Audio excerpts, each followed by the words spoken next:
नमस्कार किसान भाइयों, स्वागत है आपका अपने YouTube चैनल गांव की स्मार्ट खेती में।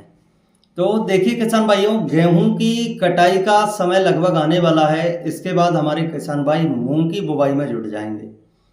तो आज मैं आपको बताने वाला हूं कि मूंग बुवाई आपको कब करना है, मूंग बुवाई का सही समय क्या है और आप कौन से समय पर मूंग की बुवाई करें जिससे आपको एक अच्छा और बढ़िया उत्पादन मिले। और साथियों, और कौन कौन सी बातें हैं जो मूंग बुवाई से लेकर मूंग की कटाई तक जो सावधानियां आपको रखनी होती है, आइए जानते हैं उन सभी सावधानियों के बारे में। मूंग की खेती के बारे में आज हम विस्तृत चर्चा करने वाले हैं। तो किसान भाइयों, इससे पहले यदि आप हमारे YouTube चैनल पर पहली बार आए हैं तो हमारे चैनल को सब्सक्राइब करें, जिससे हम आपको समय समय पर खेती किसानी से संबंधित सभी महत्वपूर्ण जानकारी उपलब्ध करा सकें। तो साथियों, मूंग बुवाई के यदि हम बात करें सही समय की, तो मूंग बुवाई का सही समय माना जाता है मार्च से अप्रैल के मध्य। लेकिन किसान भाइयों, आपको मूंग की बुवाई में बहुत ज़्यादा जल्दबाजी नहीं करना है, क्योंकि यदि आप ज़्यादा जल्दबाजी करके मूंग की बुवाई करते हैं और यदि उस समय पर टेम्परेचर कम रहता है तो इससे हमारी फसल की ग्रोथ सही तरीके से नहीं हो पाती है। आपको मूंग की बुवाई कब करना है किसान भाइयों? जब आपके दिन एवं रात का तापमान अच्छा हो जाए, अच्छी तरह से गर्मी पड़ने लगे, ठंड पूरी तरह से चली जाए, फिर उसके बाद आपको मूंग की बुवाई करना है। साथियों, यदि हमारी मूंग की फसल को ठंड लग जाती है तो इससे हमारी मूंग की फसल बिल्कुल भी ग्रोथ नहीं करती है, उसमें कुकरला नामक बीमारी लग जाती है, जिसकी वजह से हमारी फसल का विकास पूरी तरह से रुक जाता है। तो साथियों, जब हम खेत को अच्छे तरीके से सुधार कर और अच्छे तापमान में मूंग की बुवाई करते हैं तो इससे हमारी फसल बहुत तेजी से ग्रोथ करती है। साथियों, और कौन कौन सी सावधानियां हैं जो हमें अपनी मूंग की खेती में बरतनी है, मूंग की बुवाई से लेकर कौन कौन सी सावधानियां हैं, आइए जानते हैं उन सभी के बारे में। तो किसान भाइयों, उसके बाद दूसरी जरूरी महत्वपूर्ण बात होती है बीज उपचार। साथियों, यदि आप मूंग की बुवाई करने से पूर्व बीज को अच्छी तरह से उपचारित करते हैं तो इससे हमारी फसल को कई तरह की फफूंद जनित बीमारियां और कई तरह के रोग एवं कीटों से हमारी फसल को सुरक्षा मिलती है। साथियों, किसी भी फसल की बुवाई से पूर्व बीज का उपचार करना हमारे लिए बहुत ही ज्यादा जरूरी हो जाता है। एक सही बीज का चयन और बीज उपचार करना। किसान भाइयों, यदि आप किसी भी फसल से एक अच्छा उत्पादन लेना चाहते हैं तो यह दो महत्वपूर्ण बातें हमारे लिए बहुत ज्यादा जरूरी होती हैं: सही बीज का चयन, सही वैरायटी का चयन और बीज उपचार।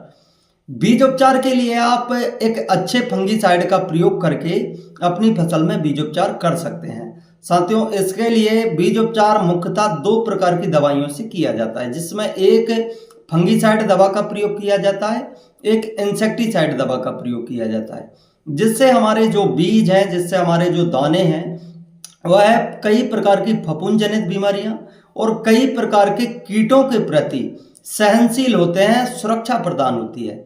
साथियों, यदि आप बीज की बुवाई से पूर्व बीज को अच्छी तरह से उपचारित करते हैं तो इससे हमारी फसल शुरुआती अवस्था से ही मजबूत होती है और हमारे पौधों का विकास सही तरीके से होता है। तो साथियों, यह बात तो हो गई बीज उपचार की। अब तीसरी बात आती है कि आपको बीज दर कितने किलो प्रति एकड़ के हिसाब से लेना है।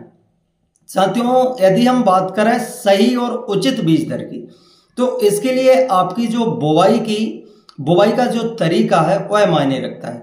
साथियों, यदि आप छिड़काव विधि के माध्यम से, कई क्षेत्रों में कई किसान भाइयों द्वारा छर्रा बोलते हैं, छर्रा मूंग की बुवाई की जाती है, या छिड़काव विधि से मूंग की बुवाई की जाती है, तो इसके लिए यदि हम बात करें सही बीज दर, तो 8 से 10 किलो प्रति एकड़ बीज हमारे लिए पर्याप्त है।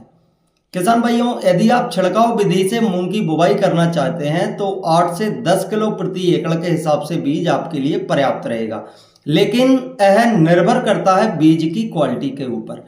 किसान भाइयों, यदि आप अच्छा बीज और बीज उपचार के साथ मूंग की बुवाई कर रहे हैं तो यह बीज आपके लिए पर्याप्त है, लेकिन यदि आप अपने घर के बीज का प्रयोग कर रहे हैं तो बीज उपचार करना तो इसमें भी बहुत जरूरी है, लेकिन इसके लिए आप 1 से 2 किलो प्रति एकड़ के हिसाब से बीज दर बढ़ा सकते हैं। अब साथियों दूसरी जो विधि है वह है सीडड्रिल के माध्यम से। सीडल के माध्यम से यदि आप बुवाई करना चाहते हैं तो साथियों सीडल में आप 15 से 18 किलो प्रति एकड़ के हिसाब से बीज दर का प्रयोग कर सकते हैं। साथियों सीडल के माध्यम से बुवाई करने में हमारी फसल पंक्ति के हिसाब से क्रम से उगती है, जिससे हमारी फसल थोड़ी सी घनी भी रहती है, तो इससे हमारी फसल पर कोई विशेष प्रभाव नहीं पड़ता है। आजकल तो कई किसान भाइयों द्वारा 20 से 22 किलो प्रति एकड़ भी बीज का प्रयोग किया जाने लगा है, लेकिन उस कंडीशन में आप भी ज़्यादा मात्रा में प्रयोग कर सकते हैं कि यदि आपके खेतों में खरपतवारों की संख्या बहुत ज़्यादा मात्रा में होती है तो आप थोड़ी सी बीज दर बढ़ा सकते हैं, या आपके खेत में पौधे सूखने की समस्या ज़्यादा आती है या कुछ अन्य समस्याएं हैं, इसकी वजह से आप थोड़ी बीज दर को आप बढ़ा भी सकते हैं। लेकिन किसान भाइयों यदि आप ज़्यादा घनी मात्रा में मूंग की बुवाई करते हैं तो इससे आपकी फसल की ग्रोथ सही तरीके से नहीं हो पाएगी और लास्ट में जाकर हमारी फसल अच्छी तरह से फूल एवं फल भी नहीं दे पाती है, जिससे हमारे उत्पादन पर बहुत ज्यादा प्रभाव पड़ता है। किसान भाइयों अब बात आती है कि हमारी मूंग में कितने पानी की आवश्यकता पड़ती है। तो साथियों हमारी मूंग एक गर्मी की फसल है, इसके लिए पानी बहुत ज्यादा महत्वपूर्ण होता है। साथियों यदि हम सही समय पर सिंचाई करते हैं तो इससे हमारे मूंग के पौधों का विकास बहुत अच्छा तरीके से होता है और गर्मी की फसल है तो इसमें पानी की आवश्यकता भी बहुत ही ज़्यादा महत्वपूर्ण होती है, बहुत ज़्यादा निर्भर करती है।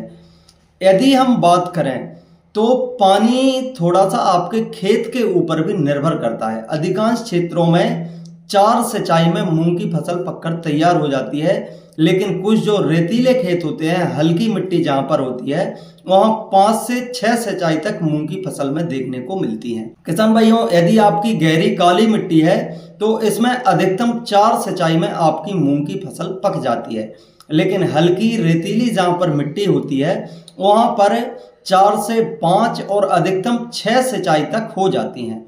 साथियों मूंग की फसल के लिए पानी सही समय पर देना बहुत ही ज़्यादा महत्वपूर्ण होता है, विशेषकर फूल वाली अवस्था पर यदि आप सिंचाई सही समय पर नहीं कर पाते हैं तो इससे आपकी फसल में फूल गिरने एवं फली गिरने जैसी समस्याएं भी देखने को मिल सकती हैं। अब हम बात करें कई प्रकार के रोग एवं कीट प्रबंधन के बारे में। किसान भाइयों आपकी मूंग की फसल में कौन कौन सी समस्याएं हैं जो आ सकती हैं, कौन कौन सी समस्याओं का सामना आपको करना पड़ सकता है, आइए जानते हैं इसके बारे में। साथियों यदि हम बात करें तो मूंग की फसल में शुरुआती अवस्था में ही सबसे ज्यादा देखने को जो प्रकोप मिलता है वह रहता है इल्लियों का। जो छोटी छोटी इल्लियां होती हैं वह किसान भाइयों हमारी मूंग की फसल में बहुत ज्यादा मात्रा में नुकसान करती हैं। तो यदि हम बात करें हमारे क्षेत्र में हमें मूंग बुवाई के 1 सप्ताह से 8 दिन बाद हमें स्प्रे करना बहुत ही ज़्यादा महत्वपूर्ण हो जाता है, नहीं तो हमारी जो फसल की शुरुआती 2 पत्तियां होती हैं यह इल्लियां उन 2 पत्तियों को भी नष्ट कर देती हैं और जो आने वाली नई पत्तियां हैं उनका विकास भी नहीं हो पाता है। तो साथियों यदि हम बात करें हमारी फसल को इल्लियों से बचाना हमारे लिए बहुत ही ज़्यादा महत्वपूर्ण होता है। अब यदि हम बात करें अदर समस्याओं की तो आपको मूंग की फसल में कौन कौन सी समस्याएं देखने को और मिल सकती हैं, तो आइए जानते हैं इसके बारे में और आपको कौन सी दवाइयों का प्रयोग करना है इसके बारे में। किसान भाइयों मूंग की फसल में आपके बीज के ऊपर निर्भर करता है, लेकिन हमारी मूंग की फसल में कई बार जो समस्या आती है वह 2 पत्ती पर रुकने वाली समस्या। साथियों हमारी मूंग की फसल 2 पत्ती पर ही रुक जाती है, ना तो वह ग्रोथ कर पाती है और ना ही वह पौधा पूरी तरह से सूख पाता है। इसके लिए आप चाहें तो एक अच्छे फंगीसाइड का प्रयोग कर सकते हैं और यदि आपने सही तरीके से बीजोपचार किया है तो आपको यह समस्या देखने को नहीं भी मिल सकती है। उसके बाद हमारी मूंग की फसल में पीला मोजेक की समस्या आती है जो कि सफ़ेद मक्खी के माध्यम से फैलता है। इसके लिए आप सफ़ेद मक्खी की रोकथाम और इसके साथ एक फफूंदी नाशक दवा का प्रयोग करके आप इस रोग की रोकथाम कर सकते हैं।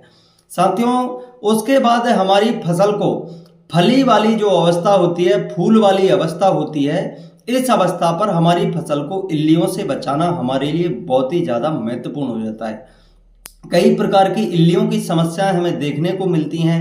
विगत 1-2 साल से हमारी मूंग की फसल में मारुका इल्ली एवं रातरानी इल्ली का प्रकोप बहुत ज्यादा मात्रा में देखने को मिल रहा है। साथियों, यदि इस प्रकार की इल्लियां आपकी फसल में भी दिखाई देती हैं तो आपको सही समय पर सही दवा का प्रयोग करना आपके लिए बहुत ही ज्यादा महत्वपूर्ण हो जाता है। और हम आपको सही समय पर कौन सी दवाई आपकी कौन सी इल्ली के लिए बेस्ट रहेगी वह जानकारी भी आपको हम इस चैनल के माध्यम से देते रहेंगे। साथियों, आप जुड़े रहें हमारे YouTube चैनल से, और यदि आप मूंग से एक अच्छा उत्पादन लेना चाहते हैं तो हमारे चैनल को सब्सक्राइब करें। हम आपको समय समय पर सभी महत्वपूर्ण जानकारी उपलब्ध कराते रहेंगे। तो किसान भाइयों, आज की वीडियो में इतना ही। मिलते हैं अगले वीडियो में किसी अन्य जानकारी के साथ। जानकारी अच्छी लगे तो वीडियो को लाइक और अपने अन्य किसान साथियों के साथ शेयर करें। धन्यवाद। जय श्री राम।